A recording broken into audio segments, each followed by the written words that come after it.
नमस्कार VIP news में आप सभी का स्वागत है। नकुड़ विधानसभा से विधायक जी आज पिलखनी गांव में आए हुए हैं। मुकेश चौधरी जी एक यात्रा का आह्वान यहाँ पिलखनी गांव वालों से किया है। हम चर्चा करेंगे यात्रा क्यों क्या है और इसको क्यों निकालना चाह रहे हैं। सब स्वागत है आपका वीआईपी न्यूज में।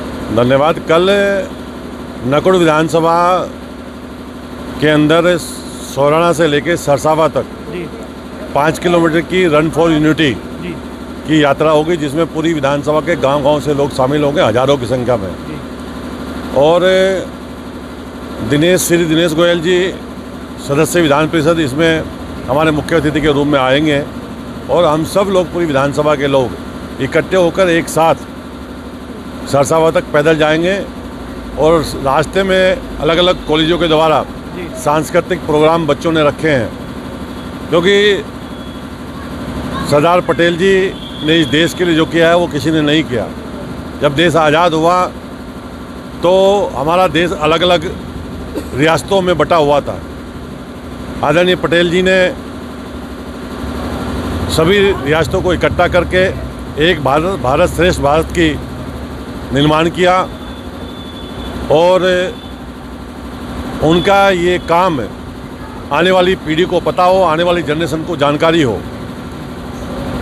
और इस यात्रा में मैं नकुड़ विधानसभा के सभी बहनों भाइयों से अनुरोध करता हूं कि अधिक से अधिक संख्या में शामिल होकर अपना योगदान देने का काम करें। पिलखनी गांव के लोगों से आप क्या उम्मीद रखते हैं?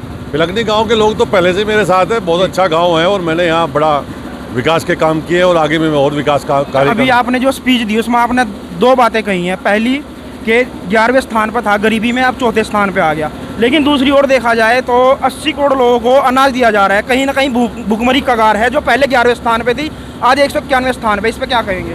सरकार क्यों नहीं रोक पा रही आपकी भुखमरी? आर्थिक स्थिति में आपका ज्ञान वर्धन कर दूं मैं, आपको जानकारी पूरी नहीं है। पूरी आर्थिक स्थिति में हम मान गए, भुखमरी में तो हम आगे चले गए ना। पूरी दुनिया में हम लोग 11वें पायदान पे थे आर्थिक स्थिति में। आज हम 4थे पे हैं। 80 करोड़ भारतीयों को मुफ्त में राशन वितरण इसलिए हो रहा है, उसी से लोगों का जो गरीबी, जो आर्थिक स्थिति है, जब हम जैसे जैसे हमारा आर्थिक स्थिति हमारी मजबूत हो, सरकार के पास पैसा ज़्यादा होगा तो गरीबों को अधिक सुविधा दी जाएगी। जितनी उनको अधिक सुविधा दी जाए, मान लो एक परिवार है वो 500 रुपये की दिहाड़ी करता है रोज़। अब उसी से पहले वो आटा लाता था, उसी से चावल लाता था, उसी से चीनी लाता था, उसी से सारा सामान लाता था।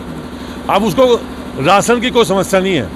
उस पैसे को दवाई भी सरकार की तरफ से फ्री है, पढ़ाई भी मुफ्त है। उस पैसे से वो अपना घर बना सकता है। घर भी सरकार दे रही है। नहीं, आपने पढ़ाई की बात करी। अभी वर्तमान सरकार ने 90,000 स्कूल बंद किए हैं भारत में, जिसमें आपके उत्तर प्रदेश में 5,000 से ज़्यादा स्कूल बंद हुए हैं। किसने कहा बंद करे? 90,000 स्कूल बंद हुए ना। वो समाजवादियों की भाषा ना बोलो, आप महागठबंधन की भाषा ना बोलो। कोई स्कूल बंद नहीं हुआ। जो स्कूल 1 किलोमीटर की दूरी में थे, 1 किलोमीटर, मान लो पिलखनी गांव है, इसमें 4 स्कूल है 1 किलोमीटर की दूरी पे आपस में, एक इस कोने पे एक उस कोने पे है। अब बच्चे हैं 50, तो उनको एक जगह क्या है। और बाकी जो स्कूल है, बिल्डिंग है, उनमें बच्चों के लिए लाइब्रेरी, उनमें बच्चों के लिए प्ले स्कूल खोलने का काम है। कोई स्कूल बंद नहीं हुआ। ये समाजवादी के लोग हैं जो इस तरह की अफवाह फैलाने का काम करते हैं। अच्छा, एक चीज़ ये बताइए, दूसरा सवाल आपने कहा था कि बीजेपी सरकार ने क्राइम को ख़त्म करने का काम किया।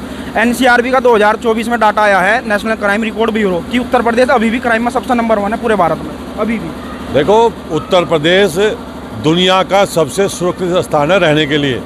आज पूरी दुनिया का व्यापारी उत्तर प्रदेश में आ रहा है। आज बड़े बड़े माफियाओं को बाबा ने ठिकाने लगा दिया है।